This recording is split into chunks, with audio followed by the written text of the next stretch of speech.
All right. Hey everyone, it's February the 18th, the year 2017, and we got a lot of letters today, so I'll be working on those tonight from Ed Brown, Schaefer, Sean, and then also my wife found a article that's been written up on Charles Dyer, and hopefully you guys see the screen, but here is his mailing address. I plan on printing this article off and mailing it to him. He has wrote us back a few times. One of the sad things about Charles Dyer is his father is going through some medical situation and challenges since he's been in prison. He's been in prison at about 5 years now. He's been sentenced to prison for 30 years. The horrific nature of the crimes that they said he committed is that he raped his own daughter. Many of us do not believe that for a second. For those that know the background on Charles Dyer, he was known as July 4th Patriot. He was speaking at tea parties. He was a very articulate speaker down here in the South. A lot of people were listening to him. He was served in the Marines.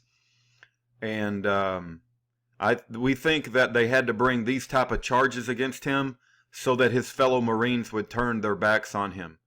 But if I believed he was guilty, you could bury him under the prison. I wouldn't waste the time to talk about him. But because I believe he is innocent, and I have researched it, I've talked to Charles on the phone once, and I've read some letters, and I believe he's completely innocent. I believe that the administration went after him just like they looked over the landscape of America, and they said, this man we have to silence. And they used a weakness in the fact that he married a Jezebel wife, and she set Charles up through the use of a computer and showed the kid some pornographic images and got it implanted into the kid's head that her father had done those things. There's no evidence whatsoever. I think Charles was acquitted twice. It was only when they brought it to trial the third time and the jury was not able to hear the full story. They withheld exculpatory evidence. It's a very common theme when the prosecutors do that. And so Charles was convicted. But I don't believe he's guilty. And I want to read this article. So this is his mailing address. I pray that you take the time and write him a letter and let him know that we have not forgot about him. One of the dangerous things, I shouldn't say dangerous, but one of the concerns that we have about Charles is not only has he been branded with this horrific crime, absolutely horrific, where nobody else will speak up on his behalf, but his father is going through dementia, and his mother, I'm told, is dealing with all kinds of challenges, not only in taking care of his father, but her son being labeled and branded this sort of thing with this sort of crime, and she's having to pull the whole full force of taking care of the family. It's got to be horrific on her. And so Charles has told us that he had faith before they threw him in prison, but he's more agnostic now, and that breaks my heart. So I pray when you write to Charles that you remind him that Jesus Christ is the only way, and we want to see him brought back to the Christian fold. I know that what he's going through, I can't even begin to imagine how hard this is. Been in prison for 5 years. He's looking at 30 years total. It's a very hard road to hoe, but I don't want to lose him to the enemy, and I don't want Satan to have his soul. So I pray that you take the time and write Charles. This is him in the Department of Corrections. These are the pictures. That's his. This is what they have in the Oklahoma Department of Corrections. Of course, they make him out to be a demon, but I don't believe it for a second. I believe that he had a Jezebel wife that set him up. Matter of fact, Charles made several hours worth of videos that are still up on YouTube that tells his side of the story. And if you're interested in checking this out, I recommend you go find those videos. I've got a Charles Dyer YouTube playlist. The thing is that because of the horrificness of the crimes they said that he committed, there's no physical evidence whatsoever, there's no DNA, there's nothing that suggests that he actually did those things. But because of the horrificness of the crimes, a lot of people won't even touch it. They won't go near this man and they won't speak up for him. So that's not how we roll down here in Texas. If I believe you're innocent, I don't care what they accused you of. I will try my best to speak up on your behalf. But I am concerned that the enemy has gained control of Charles's soul, and he needs to reestablish his faith in Jesus Christ. That is first and foremost in my mind as I think about the case of Charles Dyer. Let's read this article, and I'll print it and mail a copy to Charles and let him know that I read it into YouTube and ask him if he has any comment. It's on whiteoutpress.com. I'll put the link in the information bar, and you can check it out as well. June 22nd, 2014, Patriots rally to free falsely convicted Marine Charles Dyer. June 22nd, 2014, Marlow, Oklahoma, government COINTELPRO operatives know their business. And the case of political prisoner and former U.S. Marine Charles Dyer is a textbook example. With mountains of evidence showing his innocence, it was only the contradictory words of one lone, angry ex-spouse who was shown perjuring herself dozens of times that convicted Dyer of a horrendous crime that all of his supporters are certain he is innocent of. Read on and see what you think. The accusation and evidence against Charles Dyer is made up of one sentence. During a divorce and custody battle in January 2010, Charles Dyer was accused by his estranged spouse of molesting their 7-year-old daughter while she was in his custody. That's the extent of the prosecution's evidence. The evidence documenting Dyer's innocence, however, would take dozens of articles. Below is a summary of events, much of which played out on America's TV screens as the father and former Marine led federal agents on a 10-day multi-state hunt. The beginning. Charles Dyer was a U.S. Marine who served 2 tours fighting in Iraq after the attacks on 9/11. He is one of those patriotic Americans that answered the call to arms. By 2009, however, Dyer began a one-man campaign to expose the hypocrisy of the U.S. federal government. The Marine swore he took an oath to protect and defend the U.S. Constitution and that the U.S. Constitution was under attack by corrupt government officials in Washington, D.C. He often cited the Patriot Act, the Hurricane Katrina internment camps, and other examples of American tyranny run amok. While Charles was stationed at his military base in California, his wife Valerie lived in the family's home in Oklahoma. Around this time in 2009, their marriage was falling apart. Valerie admitted to having a prescription drug problem, which caused Charles to miss his rotation back to Iraq, and her to leave their daughter unattended at times. They also both admit to having affairs with other people. At the same time, Charles Dyer was escalating his YouTube campaign of videos exposing tyrannical acts by the U.S. government. That wasn't going over well with his commanding officers, and Dyer soon felt the pressure of the very same invisible forces he was warning America about. False accusation, a familiar scene. In December 2009, Valerie learned of Charles's affair. Based on recorded phone conversations and internet posts, Valerie was extremely angry, even though she'd been openly having her own affair for some time. 1 month later, in January 2010, 5 days after their daughter returned from a visit with their father in California, Valerie notified police to tell them that the girl had been sexually assaulted. The mother told them that their daughter was crying and told her that her vagina hurt. She insisted her estranged husband Charles was the perpetrator. Evidence collected from social media and recorded phone calls demonstrated that Valerie Dyer was waging a full-on slander campaign against her husband over the affair. Some of her republishable quotes includes threats toward the other woman to bust her face in. Multiple posts from Valerie on MySpace included, "Let's all pray Charles's penis falls off, shall we?"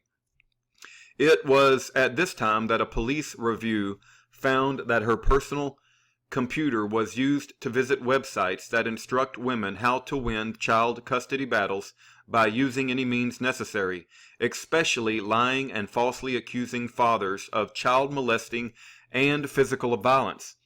Taped telephone calls, written communications, and court testimony repeatedly show Valerie boasting that she would do anything she had to do to get custody of their daughter, including lying under oath and accusing Charles of horrendous and untrue crimes. Subsequent reviews of court testimony showed Valerie contradicted her own sworn testimony over 40 times. COINTELPRO shows up, showing that not all government COINTELPRO operatives are full-time counterinsurgency agents. Even authorities like police officers, military commanders, and judges occasionally get in on the action. Only months prior to the explosive domestic dispute and custody battle with his wife, Charles Dyer went to battle against his own U.S. Marine Corps. The Pentagon could not allow a respected sergeant currently serving to be posting videos calling the U.S. federal government an evil tyranny.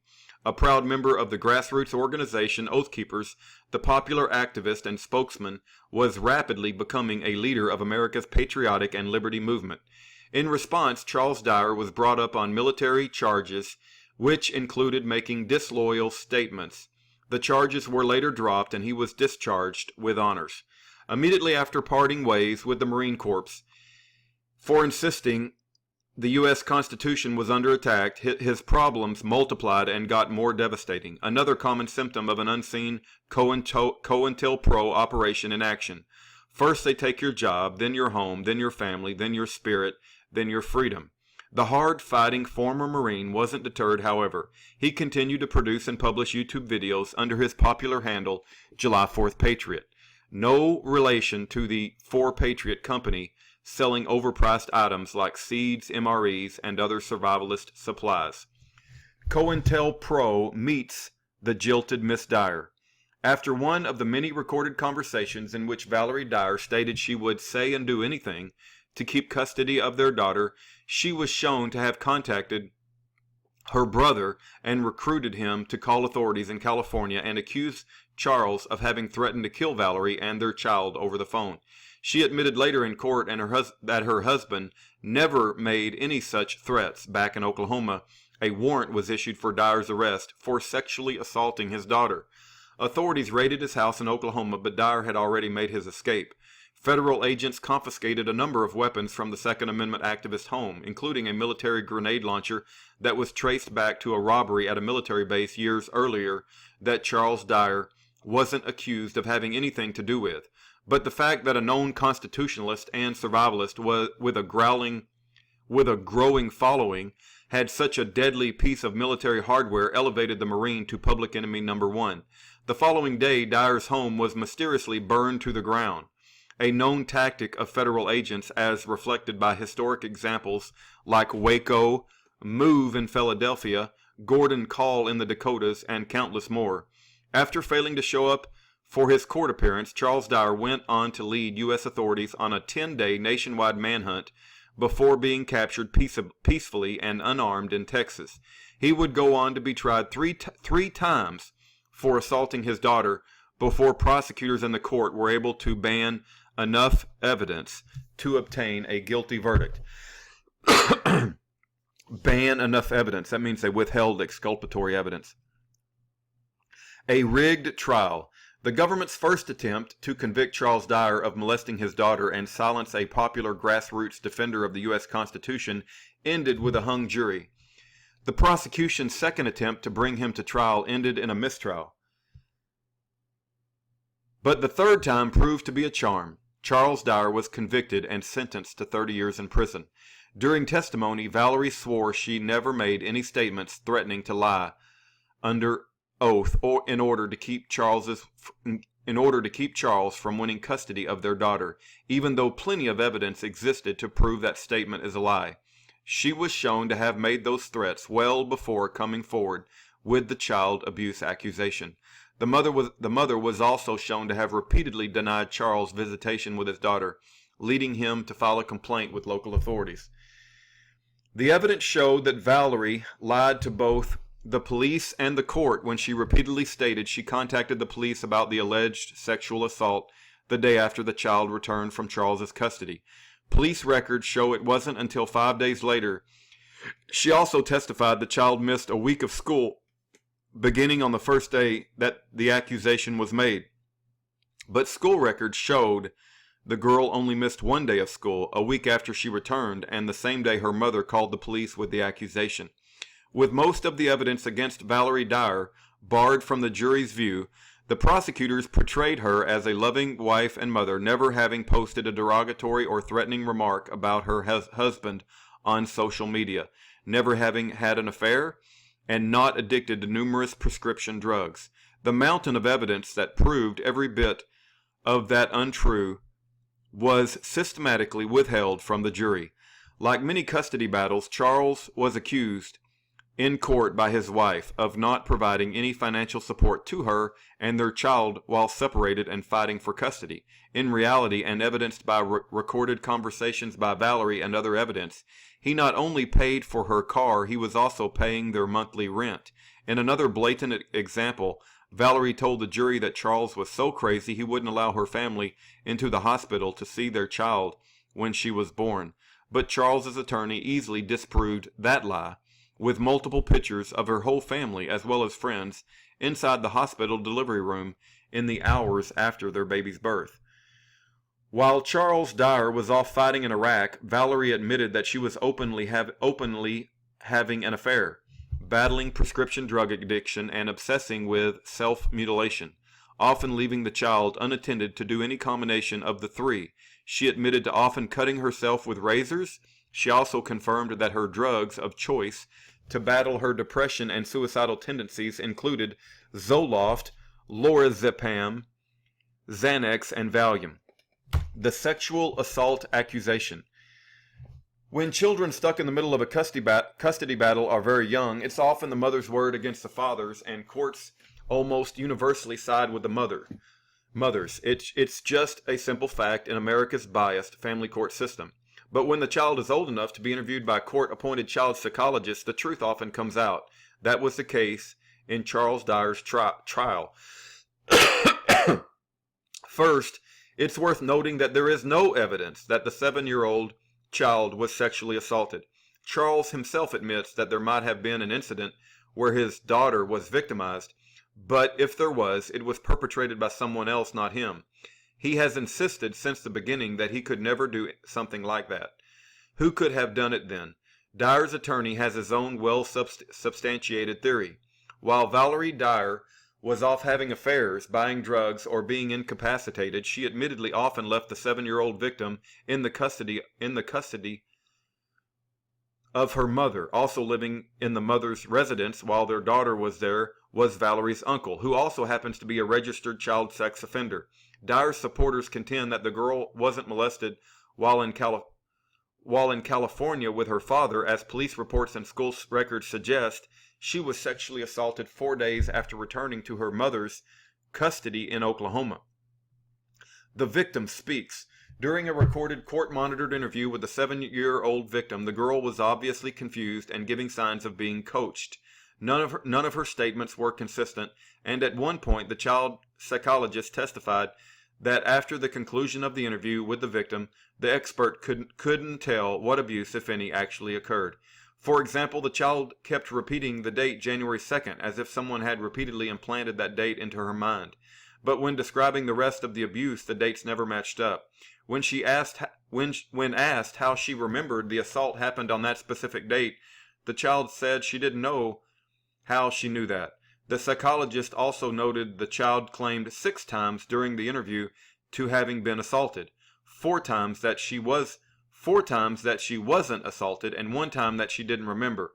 When asked where she was assaulted, the child repeatedly changed her story, switching from the bedroom to the couch to she could not remember. The victim also repeatedly changed her story when asked if she had ever touched her father in a sexual manner. At one point, the young girl told the court psychologist, "I don't remember the whole story." The statement suggests the child was only attempting to recount a story she was told, rather than a physical act perpetrated upon her. As far as physical evidence goes, there wasn't any.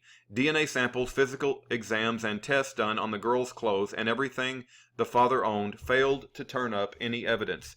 In perhaps the most damning evidence against Valerie Dyer, a search of her personal computer records show that the evening before her 7-year-old daughter was scheduled to be interviewed by the court psychologist, Valerie's computer was used to view 8 straight hours of online pornography.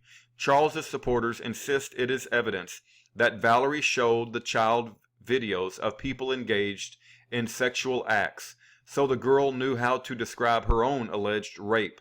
to the interviewer the next morning. In the end, it didn't matter how much evidence there was showing that Charles Dyer was framed by his ex-wife and government prosecutors.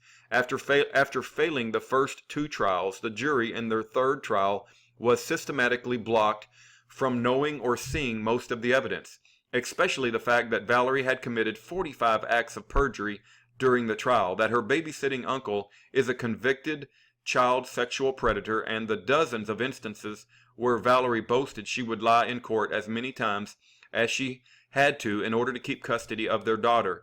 With only the testimony of Valerie Dyer, the jury convicted Charles Dyer of a child sexual assault. Charles Dyer's supporters speak out. It was only last week that we at Whiteout Press received a heartfelt letter asking us to keep spotlight on Charles Dyer's situation. With this author's own similar horror stories at the hands of the family court system, we were only happy to oblige. After 3 trials, he was found guilty, the letter explains, even though there is DNA and a multitude of evidence proving his innocence. He remains incarcerated. His family and close friends are exhausting all resources to help regain his freedom and restore his good name. Another publication that answered the call was the Daily Paul.